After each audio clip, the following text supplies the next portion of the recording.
when I go for my seminars or lectures, practitioners, students, they ask me that if they had to choose one of my books to read, which one should they choose first? And I tell them that they should choose the book From Similia to Synergy, The Evolution of Homoeopathy. If they have not read any of my books, this is the first one they should read. And why do I say that?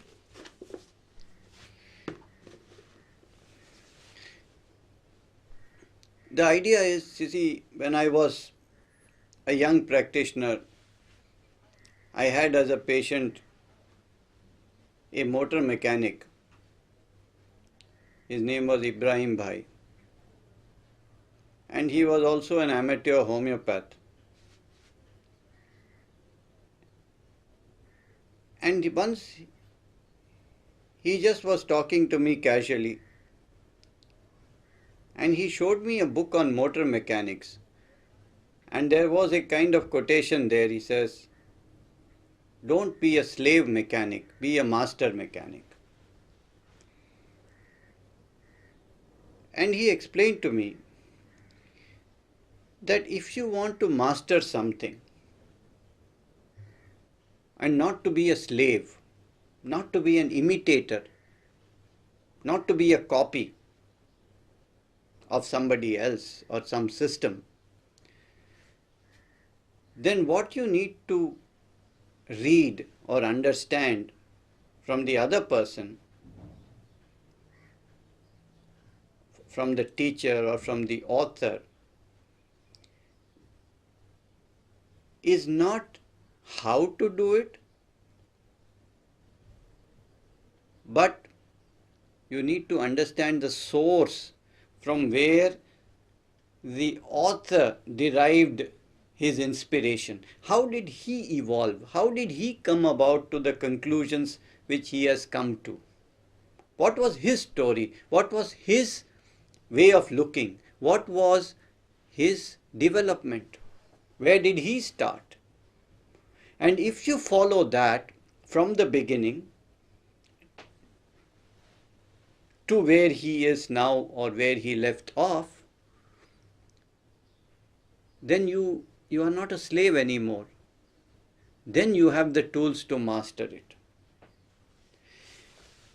This book, From Similia to Synergy, represents my journey from a student of homeopathy, my learning with various teachers and masters, and what did I pick up,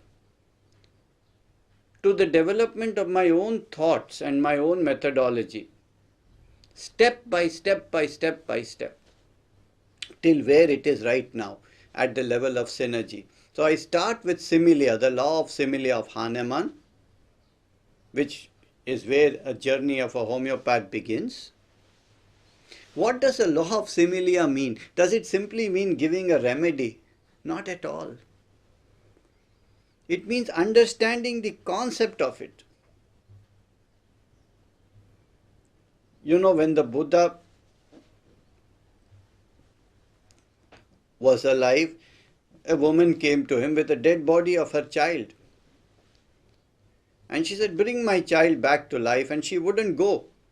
So Buddha told her, "Bring me a grain of rice from the house of him who had no grief, and I will bring your child back to life." So she went from house to house and heard the tales of grief of so many, and she was healed. She didn't go back to Buddha. This is homeopathy. Her grief was healed by being faced with a similar grief.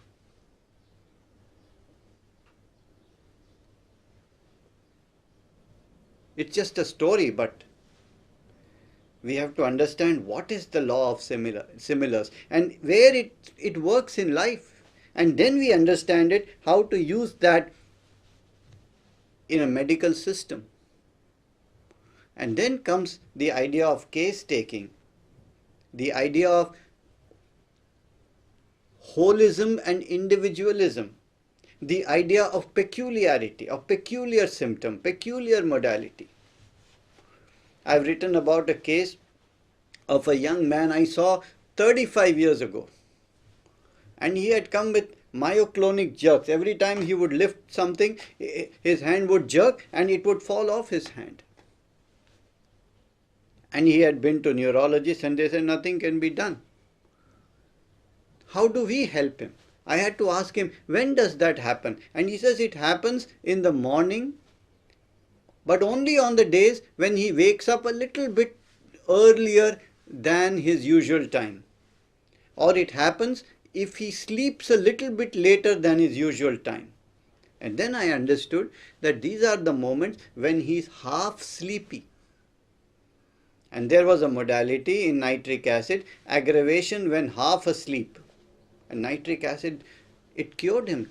35 years later, he has no myoclonic jerks for such a long time.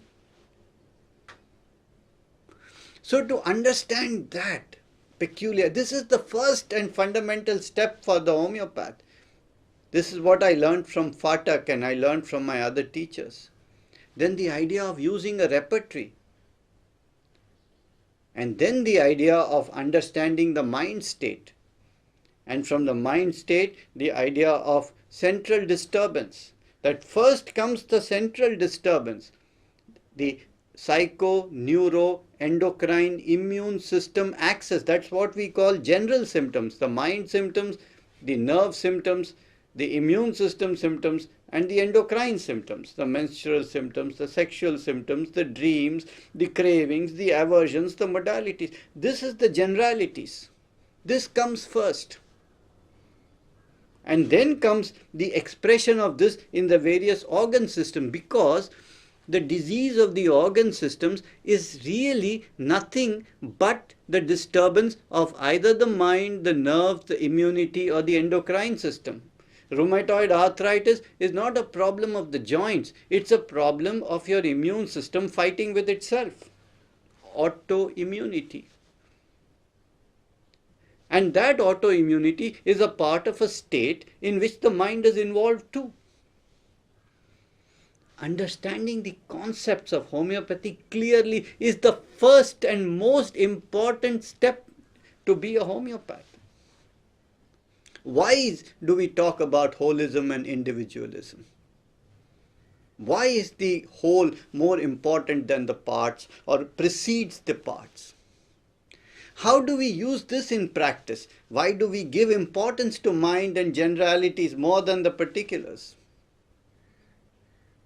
All these are very important. And how do we use this in repertorization?